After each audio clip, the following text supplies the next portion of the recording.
కష్టం. మనం ఏమన్నా తాగుబోతులమా? అయినా మా అమ్మ వచ్చి చూసినా తెలియకుండా జీవంతం లేవులు అందించేశాను కదా. ఒరే అబ్బాయి, జీవంతో అంటున్నారేంట్రా? అబ్బాయి ఏమీ లేదే, ఒంట్లో కాస్త బలంగా ఉంటుందని జీవంతం తెచ్చుకు తాగుతున్నాం. మరి మధుకోకు చేసా తీసుకురమ్మని చెప్పే కదరా. మేం తీసుకుని మాకు బాగా పనిచేస్తే వాడికి ఇద్దామని మేము ట్రైల్ వేస్తున్నాం. అసలు ఈ మందు గుణగణాలేంట్రా?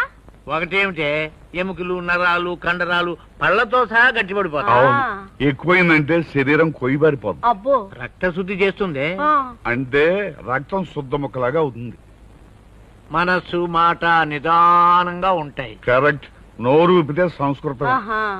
కీళ్ళ నొప్పులు, వాతం పటాపంచలు అయిపోతాయి. ఏంటేంటి? కీళ్ళ నొప్పులు, వాతం పటాపంచలు అయిపోతాయి. పటాపంచలైపోతాయా? దొంగ సన్నాసి, మరి నాకు ఆ మాట చెప్పగారా?